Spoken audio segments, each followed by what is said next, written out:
네, 다음 질의는 더불어민주당의 존경하는 최윤경 의원님 질의하시겠습니다. 예, 더불어민주당 최윤경입니다. 저도 총리 후보자께 일자리 관련한 질문을 좀 드리겠습니다. 문재인 대통령께서 후보 시절에 가장 많이 강조했던 것이 대통령이 된다면 일자리 대통령이 되겠다 이렇게 말씀을 하셨고 또 취임과 동시에 그 청와대의 집무실에 그 일자리 상황판을 만들어 놓고 직접 챙기겠다 이런 약속도 하셨고 그 이 실행 과제로서 이제 첫 번째 업무 지시를 그 일자리위원회 구성을 지시를 하셨고요. 그리고 또 새 정부의 첫 번째 국정과제다 이렇게 말씀을 하셨습니다. 지금 이제 총리 취임하신다면 이러한 그 새 정부의 일자리 100일 플랜 이것을 달성하기 위해서 어떤 계획과 포부를 갖고 계신지 우선 간단하게 말씀을 좀 해주셨으면 좋겠습니다. 우선은 일자리위원회와 일자리 수석을 중심으로 그 로드맵이 나올 거로 봅니다. 그래서 그것을 유관부서가 차질 없이 이행하도록 독려하고 점검하고 조정하는 그 역할을 하겠습니다. 일단 이렇게 일자리 공약을 강조했던 이유가 그동안 사실 우리가 이제 민간의 일자리의 그 이 증대 문제를 많이 맡겨왔던 것이 사실이지 않습니까? 그래서 규제를 풀고 그리고 또 여러 형태의 그 세금 감면 효과가 주어진다면 기업들이 적극적으로 일자리를 늘릴 것이다. 이런 그 믿음이 사실상 시장에 좀 확고히 자리 잡아 있었던 것이 사실인데 지난 이런 기조가 이제 지난 정부에 그 지속돼 왔습니다. 그럼에도 불구하고 이렇게 민간의 사실상의 일자리 창출에 대한 동력을 우리가 기대했으나 우리는 그 기대에 부응하는 결과를 얻지 못했습니다. 그래서 이제는 더 이상 민간에만 맡겨서는 안 되고 공공이 적극적으로 정부가 적극적으로 나서서 공공 일자리 창출을 하는 이런 걸 통해서 시장에도 시그널을 주어야 한다. 뭐 이런 취지로 이해를 하고 있습니다.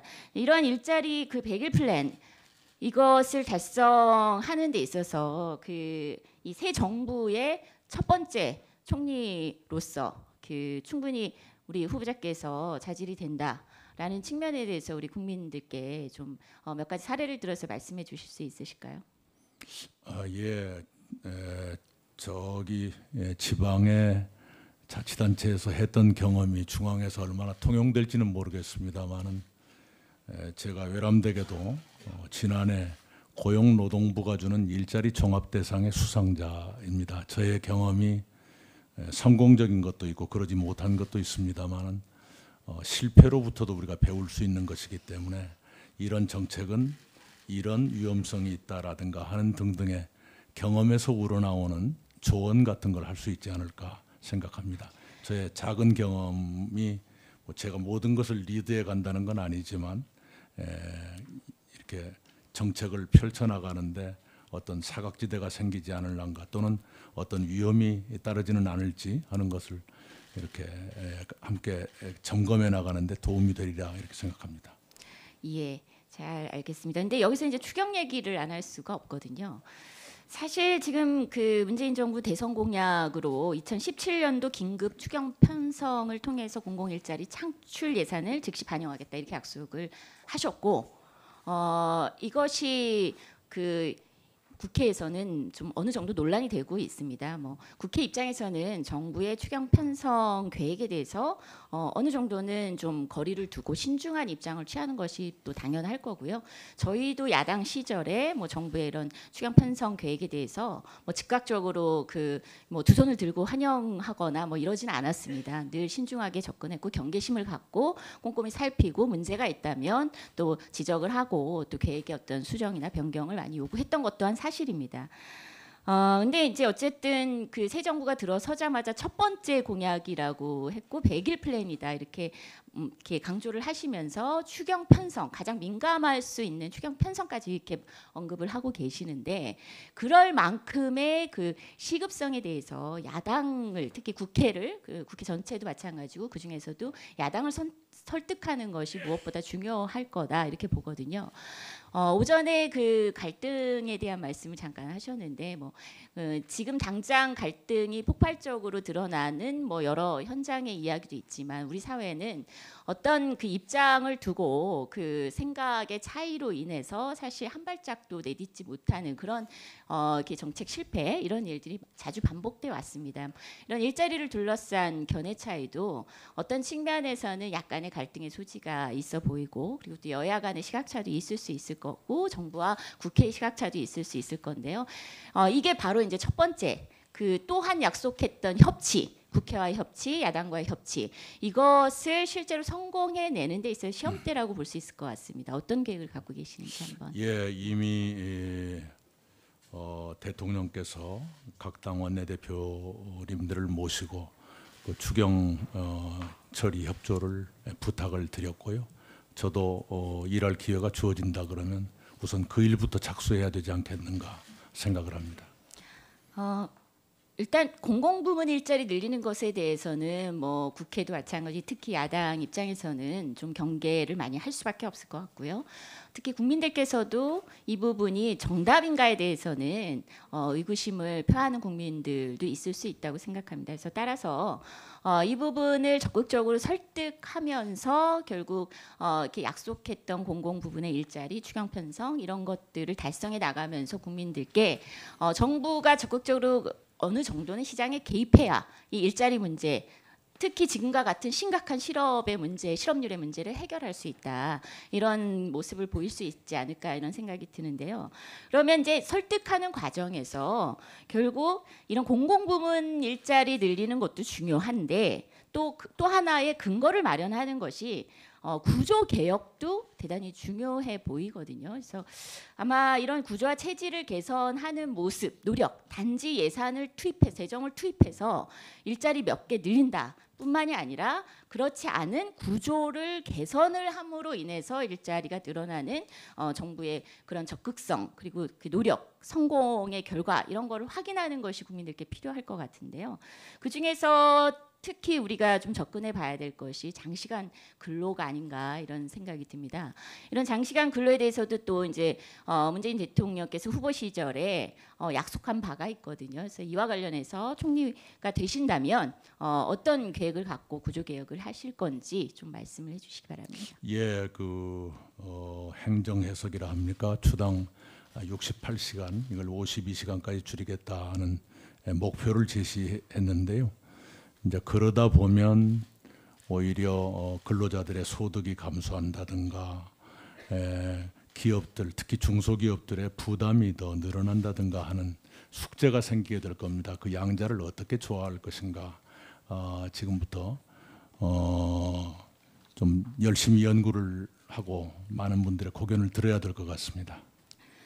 예, 맞습니다. 그것도 일종의 갈등, 견해차가 있죠. 그래서 법정 근로 시간이 중요하긴 하지만 그것이 그 엄격하게 지켜졌을 때 또 다른 반대급부의 그런 과제들을 어떻게 해결할 것인가 이것이 이제 또 정부가 또 이 공약과 정책을 반대하는 국민들 그리고 또 야당의 그런 경계심을 설득하는 데 좀 필요한 그 또 다른 이제 대안이 필요하지 않을까 싶고요.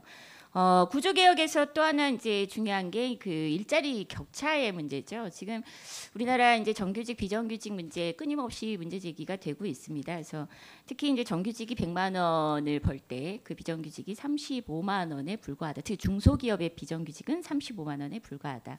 그래서 이런 격차가 너무 극단적인 수준이어서 공공부문부터 그 비정규직을 정규직으로 전환해서 이게 민간의 시그널로 작동할 수 있도록 하겠다 해서 지금 일부 그 이 민간 기업에서도 비정규직을 정규직으로 전환하는 사례들이 지금 나오고 있는 것으로 알고 있습니다. 그래서 이런 이 격차에 대해서 해소하는 데 있어서 물론 아직까지 우리 사회가 지금 경제가 여러 가지로 위기 상황이기 때문에 민간 모든 기업의 비정규직을 다 이렇게 전환할 수 있는가 공공부문의 비정규직이 전체 다 이렇게 전환하는 데 있어서 그 재정 부담은 없는가 좀 들여다봐야 될 것이 많을 것으로 보입니다. 그래서 그와 관련된 또 제도 개선 방안 이렇게 고민하고 계신 게 있다면 그 말씀해 주시기 바랍니다.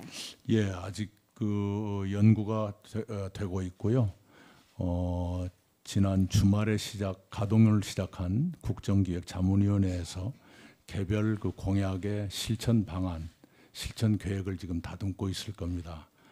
곧 나올 테니까요. 그에 따라서 그걸 이행하도록 하겠습니다. 네, 정말 경제가 위기입니다. 위기이기 때문에 또 추경 편성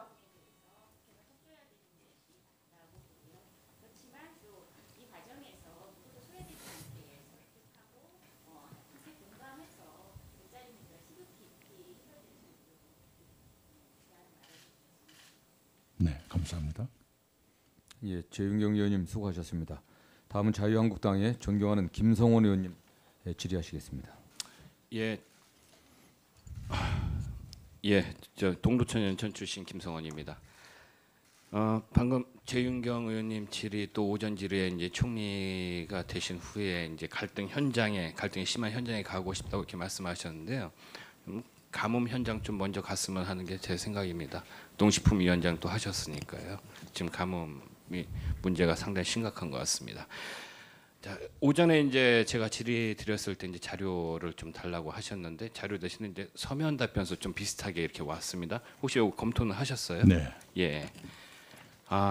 그러면은 제가 이거 좀 간단하게 좀 말씀드릴게요. 저도 지금 정책 질의가 하고 싶은데 이거 마무리는 좀 직구 해야지 될 것 같아가지고요. 네. 첫 번째 4인간 채무 7천만 원 어떤 재원으로 변제했는가 했는데 갑자기 누님의 계좌이체 내역 뭐 사생활 침해 때문에 안 된다고 이렇게 보내셨는데요. 누님의 사생활이 아니라요. 후보님의 통장 거래 내역을 좀 알려달라는 겁니다. 이때 7천만 원 어떤 재원으로 변제를 했는지 예, 그때 후보님 현금으로 하셨는지 개인으로 하셨는지 그걸 달라는 얘기고요. 예. 그다음 두 번째요. 그저 실무선에서 준비를 할 겁니다. 네네. 좀 이게 어디 저기 김충호 비서관이 하나요? 예. 이렇게 주시면 안 돼요. 그뭐 총리님 지금 열심히 하시려고 그러는데 자료 이렇게 주시면 제가 지금 이것 때문에 더 드릴 말씀이 많습니다. 두 번째 총리님 봐주십시오. 도지사 선거 전에 이 저기 재산 신고 내역 그거 관련해 갖고 답변이 이렇게 왔습니다.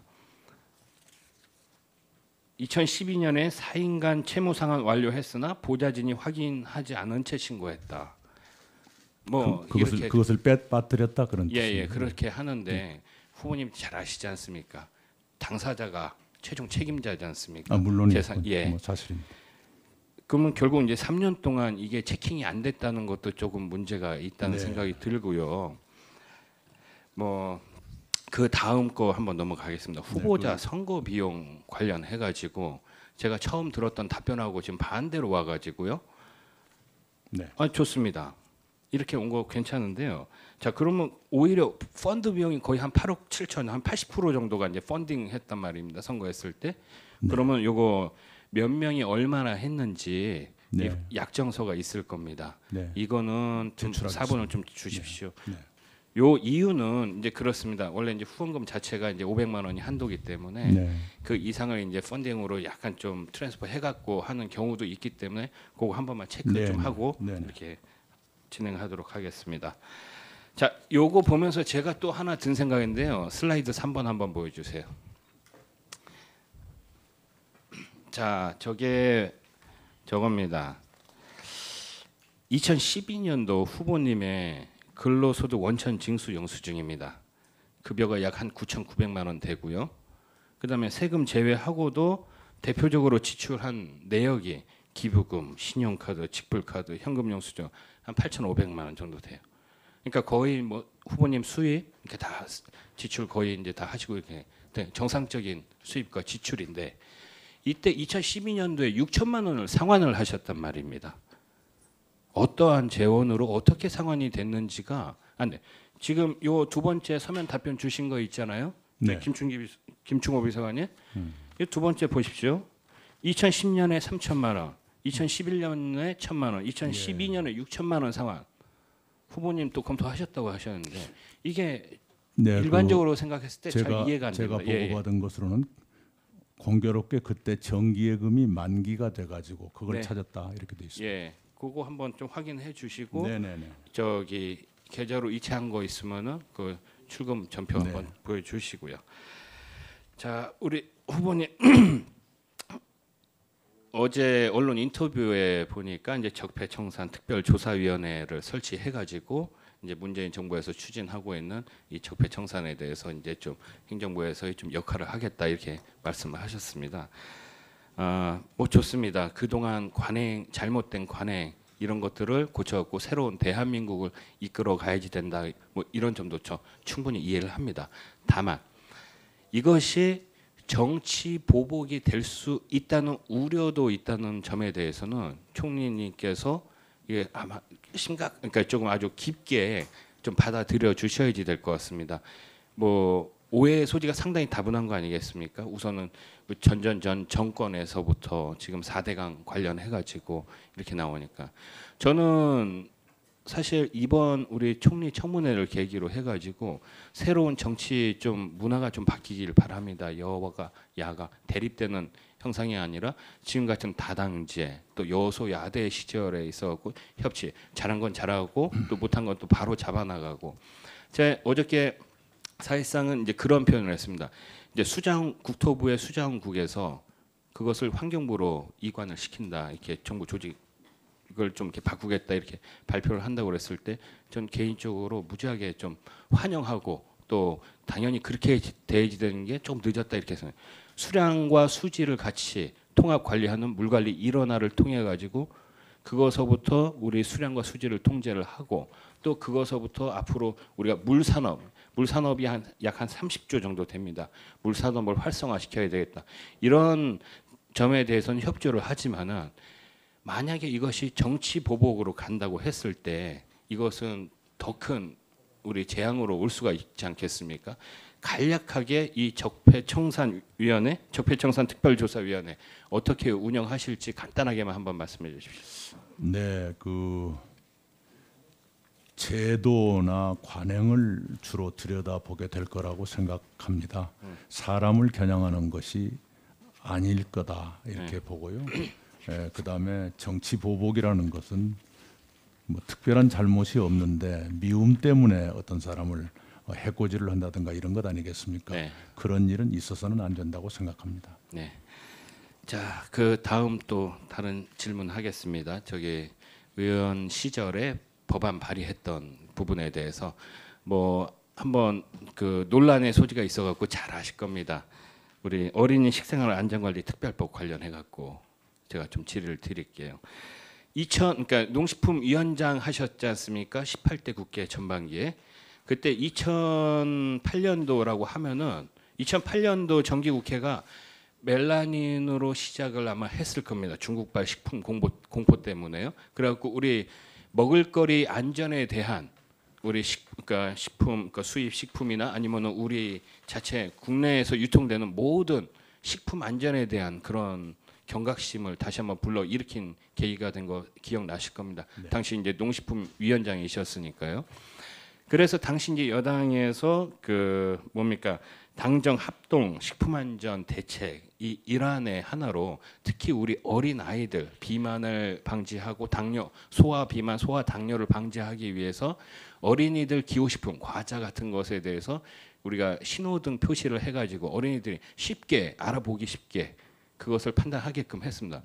근데 공교롭게도 그것은 식품업계에 아주 강력한 반대에 부딪혔었던 겁니다. 잘 기억하실 겁니다 아마.